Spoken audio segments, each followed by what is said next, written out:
Nah, kalau kita melihat kasus Rempang dan Galang ini, sebetulnya akarnya itu ya dari investor itu.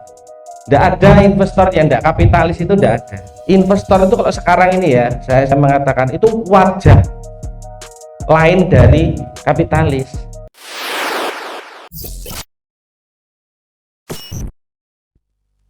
Kenapa dibentuk Mahkamah Konstitusi?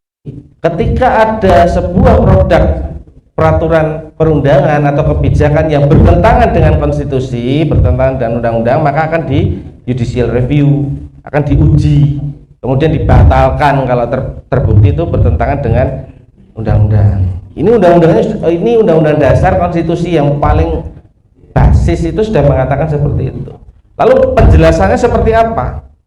Mengakui keberadaan masyarakat hukum adat dan hak-hak hukum adat itu penjelasannya adalah satu, memberikan perlindungan untuk mengatur dan mengurus diri sendiri dalam urusan tata pemerintahan.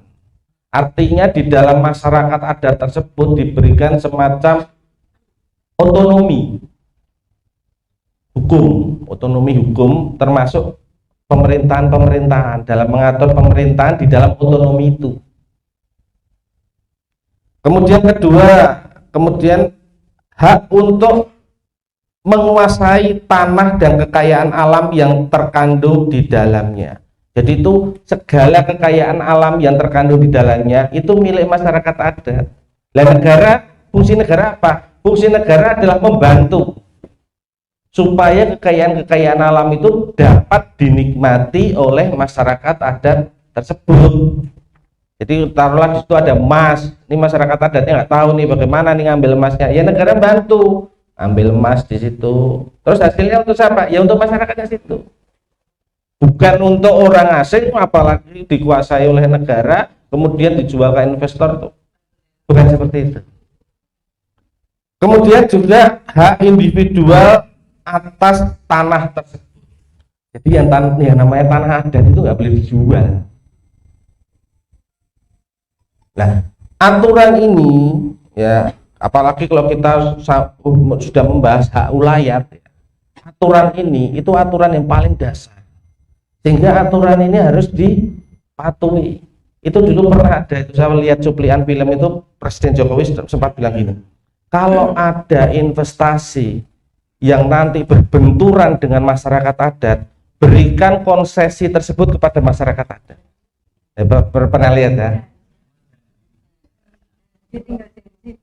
Ya, yang jelas yang ngomong kan presiden. Itu kalau yang ngomong presiden itu bisa dijadikan aturan loh ya. Lisannya presiden itu kan kalau dalam kita mungkin fatwa ya. Itu bisa dijadikan aturan karena dia ngomong berdasarkan undang-undang.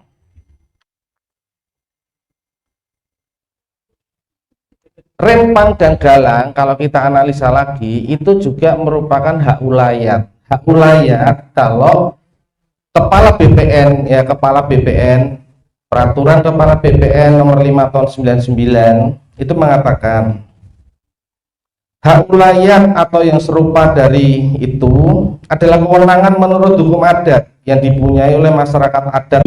Menurut saya boleh dong menganalisa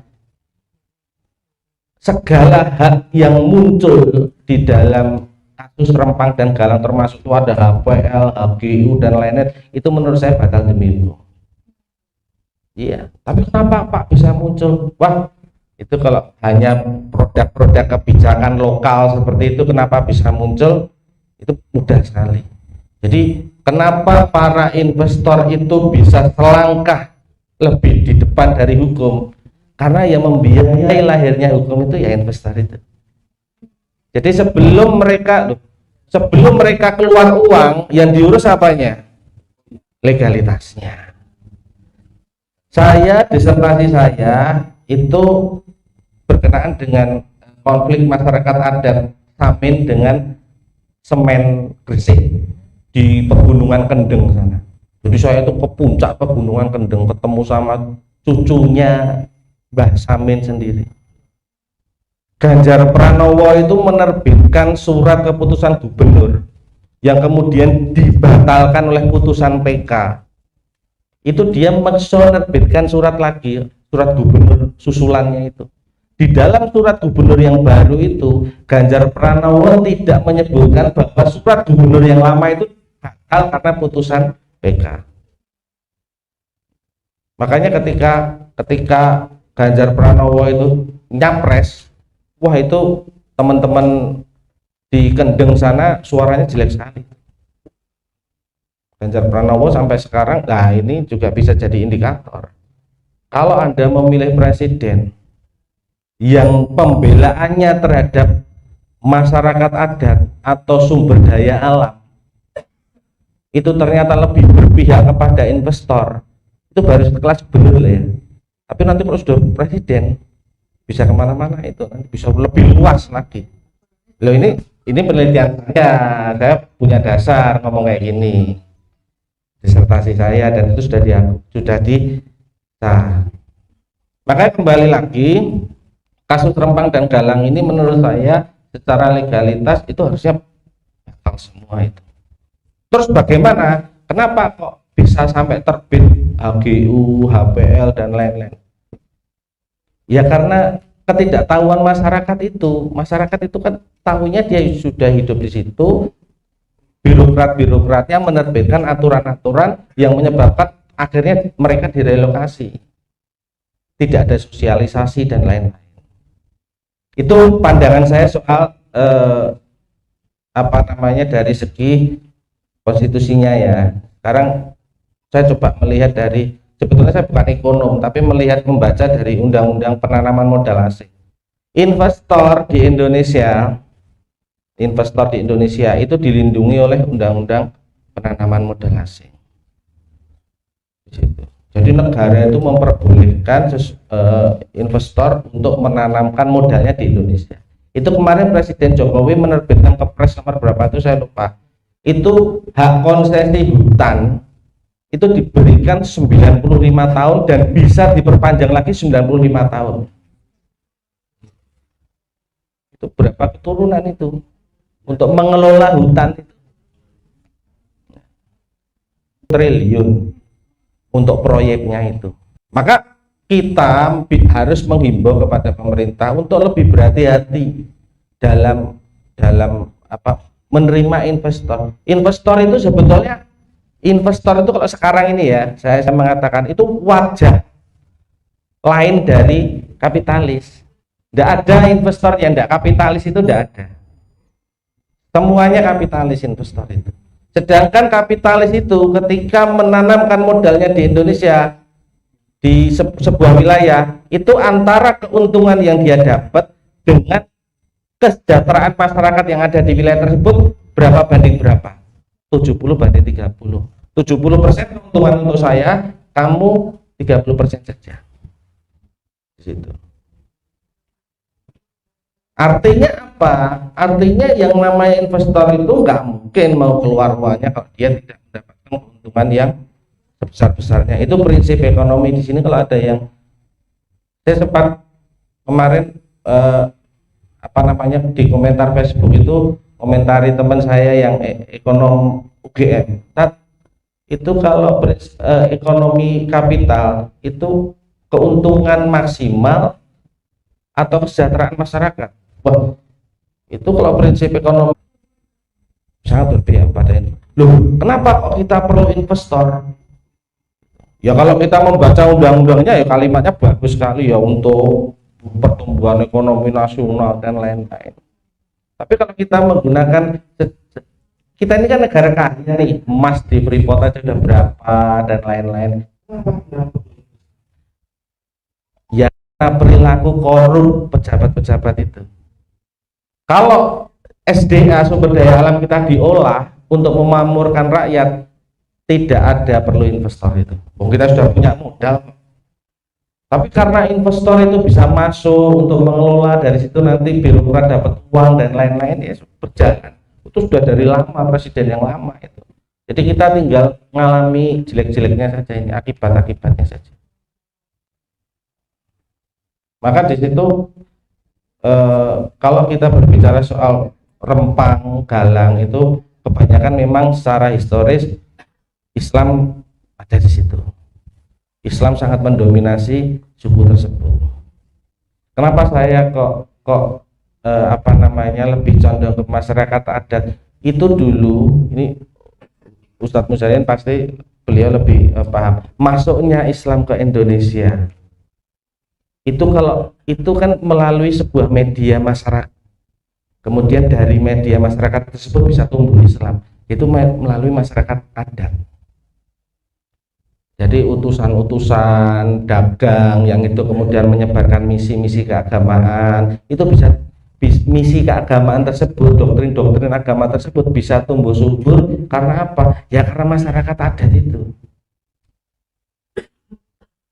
Kita melihat bagaimana Kristen itu bisa tumbuh subur di Papua, kita melihat di Manokwari, Islam bisa sampai menjadi peraturan perundang-undangan di Aceh, di Minangkabau. Artinya masyarakat adat itu merupakan media strategis untuk penyebaran Islam di Nusantara. Ini bisa jadi kita ini bisa memeluk Islam gini ya gara-gara Islam itu sudah tumbuh melalui masyarakat adat itu. Apalagi masyarakat kemarin Pak Gatot Nurmantio itu bilang, awas, setiap masyarakat adat punya tarian perang sendiri-sendiri. Itu untuk mengingatkan agar jangan macam-macam dengan masyarakat adat yang itu notabene sudah tercelup doktrin-doktrin agama juga termasuk Islam. Nah, bagaimana tadi kalau dari beliau sama moderator mengatakan bagaimana kita pembelaan kita terhadap bangsa, terhadap negeri, yaitu pembelaan kita terhadap investor asing itu. Permasalahan negeri ini itu sebetulnya sumbernya itu ya dari investor itu. Hukum, ekonomi itu dipermainkan oleh pemodal. Jadi kalau kita ngomong masalah apa gitu ya nanti endingnya ya yang muncul pemodal itu, cukong-cukong itu. Di DPR ya ada, di mana-mana ada itu. Dan pemodal itu memang watak kapitalisnya. Kalau Max Weber itu menulis itu ada, itu terkenal sekali itu, spirit kapitalisme dan etika Protestan. Artinya apa? Spirit kapitalisme itu dipengaruhi oleh etika yang ada dalam agama Protestan. Itu tulisannya Max Weber. Artinya apa? Spirit untuk mengeruk keuntungan sebanyak-banyaknya itu merupakan pintu masuk surga bagi mereka. Itu ada doktrinnya. Nah mungkin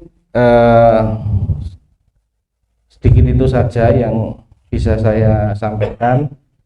Dan para investor itu juga dilindungi ya, selain oleh undang-undang penanaman modal asing, mereka dilindungi oleh undang-undang ITE, undang-undang ITE. Pasal-pasal karet kita ngomong sedikit besok dilaporkan, ngomong sedikit kita bisa dilaporkan. Kemarin Anies Baswedan itu ditanya oleh Najwa Shihab, Pak Anies, seberapa besar kebebasan berdemokrasi kita di Indonesia, mengeluarkan pendapat maksudnya, seberapa besar itu? Pak Anies bilang ini, kalau kamu menulis tentang negeri ini, tentang Indonesia, kata Indonesia masih kamu ganti dengan Wakanda. Wakanda itu apa saya juga nggak tahu. Oh diganti dengan tuh, wah itu ibu-ibu malah tahu. Itu berarti kebebasan berekspresi kalian masih sangat rendah. Lah, takut nulis Indonesia aja takut. Itu di negeri sana presidennya seperti ini, oh di negeri itu presidennya seperti ini. Itu kebebasannya masih. Saya kalau melihat di itu TikTok gitu ya punyanya Donald Trump itu, orang-orang itu mengecam presiden itu di depannya langsung. Itu negara Amerika yang itu jempatnya langsung itu, ya enggak apa-apa. Saja. Bahkan kebijakan politik dan lain-lain, perbedaan suku dan ras, korupsi dan lain-lain, itu langsung di depannya dan kuasar sekali omongannya. Itu bagi presiden ya sama. Ya memang benar presiden itu simbol negara ya. Maka di sini kita tidak akan kemana-mana. Artinya presiden birokrat itu harus sangat berpihak kepada masyarakat Indonesia daripada investor. Itu sumbernya Rempang dan Galang itu yaitu investor itu. Terus nanti di situ akan dibangun Eco City Park atau apa gitu. Untuk kepentingan siapa? Ya untuk kepentingan investor, tidak ada kepentingan masyarakat. Sudah beratus-ratus tahun ya baik-baik saja, disediakan rumah dan nanti uang gini-gini. Waduh, kalau kita ngomong soal janji pemerintah mungkin ya harus bosan gitu ya. Itu pemerintah harus, akar masalah di negeri itu ya investor asing. Investor asing.